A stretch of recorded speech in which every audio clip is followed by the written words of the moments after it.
Hey guys, today I will be explaining my champion pool for one of my silver smurfs. I will also tell you why I picked that champion and why I think it's good. For top lane, I have Jayce, Rengar and Garen. Jayce is versatile and mobile. His early game isn't that good anymore because post W nerf he lacks skill potential. He still has a lot of damage and harass, but not enough to kill from 100 to 0 easily. Versatile, he has good poke. He can even tank a bit. He has debuffs, buffs, self buff. He has disengage with his hammer E. And he has also great mobility. You can the main reason why I pick him is because of his great mobility. Mid and late game, I constantly try to pressure one or two lanes as Jayce. He pushes pretty decently, and he's very mobile with his ulti and E. So yeah, that's the reason why I pick him. Very fast, very mobile, can easily apply very much pressure to the enemy team. Rengar, Snowball, high Snowball champion, very mobile, high kill potential. You basically play him to try and kill your enemy laner as much as possible, get your enemy team on tilt, get them to have lower morale and try to make them surrender. If not, you just get fed in lane and you proceed stomping them once you have your ulti. Post 6 you should try to roam so the enemy team gets behind besides top lane and jungle, so you have a better chance of winning, or you can just win smoother. You can also use the teleport to teleport in deep behind enemy lines. If they don't have vision, you can ulti them and get a decent play off. Garen, same as Rengar, high snowball potential, very mobile, and high kill potential. People don't think he is mobile, but he kind of is really mobile with his Q, since he neglects snow. It's not that good against hard CC teams, but it's decent against low CC or weak CC teams that have slow or blind, stuff like that. He is a bigger lane bully than Rengar, I would say. At least at lower elo, because people don't know how to, well, actually they're both big lane bullies, but I believe Garen is a bigger one than Rengar. At lower elo people don't really know how to play their lanes out, how to trade and matchups and stuff, so you can abuse that. As soon as they come close you auto hit Q them, then E. Post level 6 you have a lot more kill potential as well and pressure because of your ulti. Ideally as Garen you want to split push top alone while your team pressures another lane. You'll most likely be able, you can kill everyone who they send at you 1v1. You'll most likely be able to 1v2 and maybe even 1v3 as well, since you will be very fed. The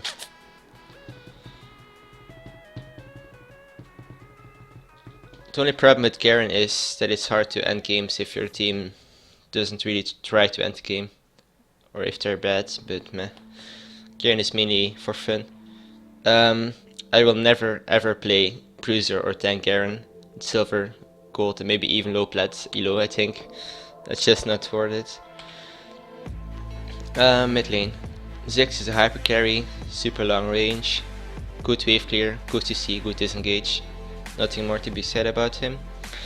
Annie, high snowball, kill potential.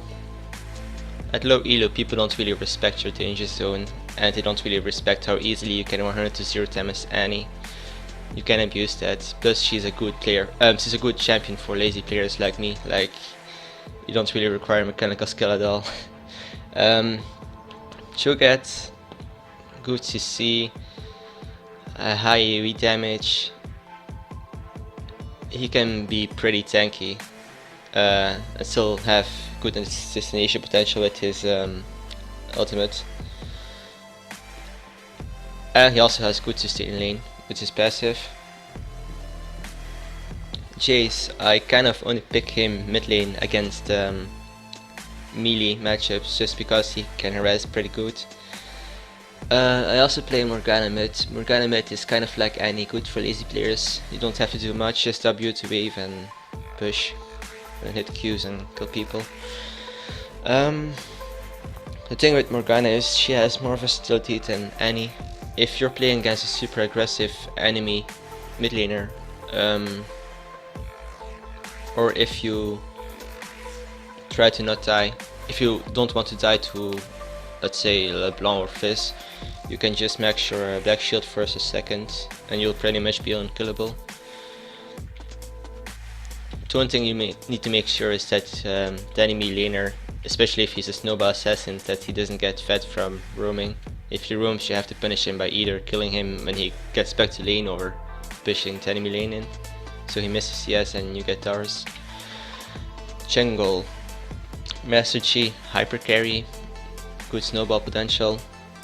I use Teleport Smite on G.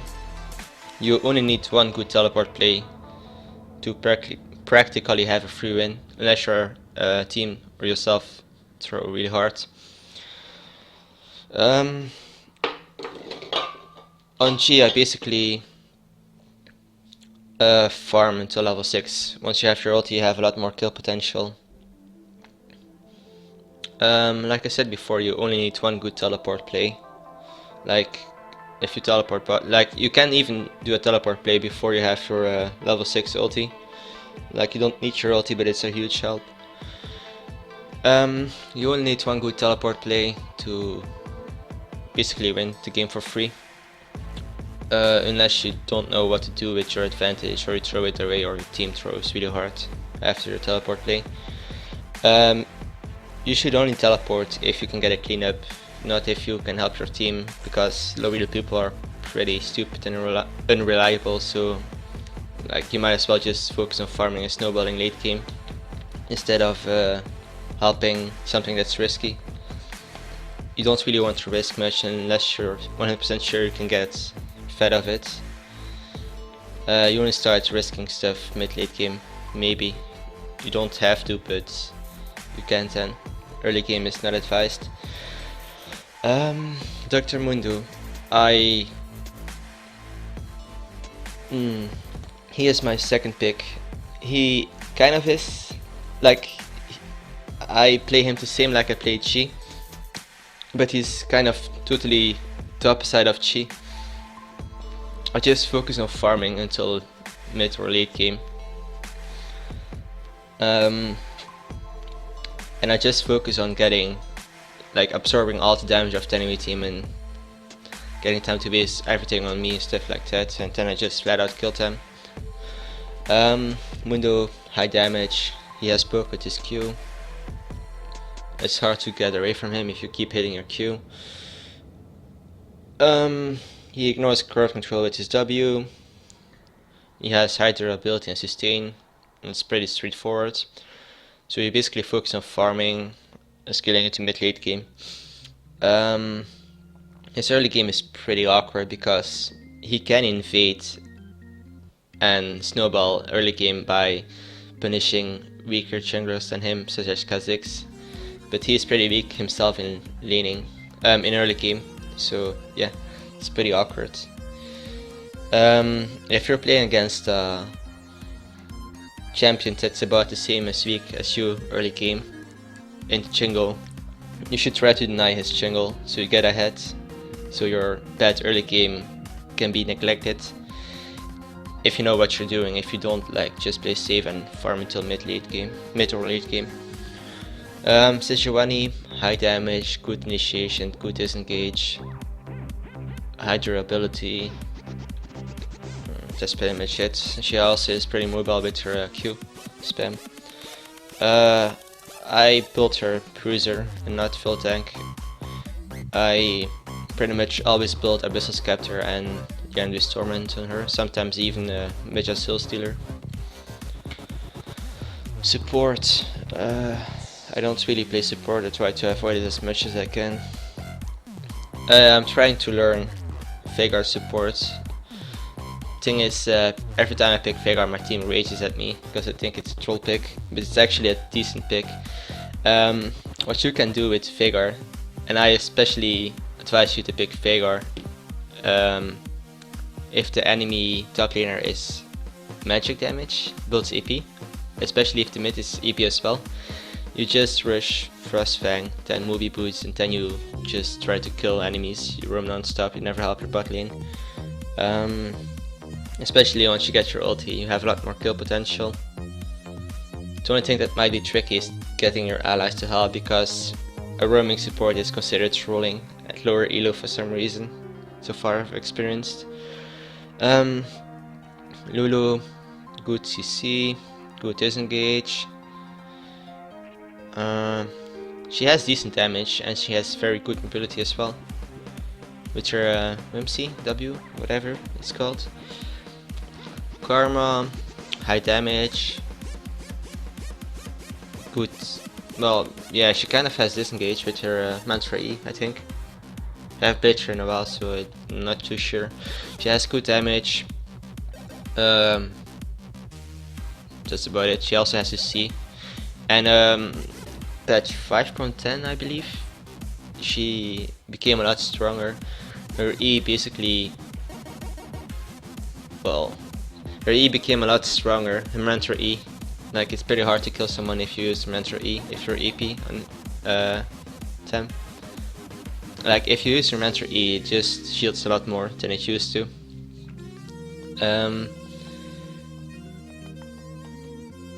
Her passive also got a lot stronger. If I wouldn't be bored of playing her mid, I would start playing her mid again, because the passive buff on her kind of makes her really strong again. You can probably abuse that as well at lower elo as support, because people don't respect your auto hit range. You can just spam harass them with Q, W, and auto hits. If you're playing against an all-in champion bot lane, you just play safer and disengage and dodge skill shots, and that's it.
Boom!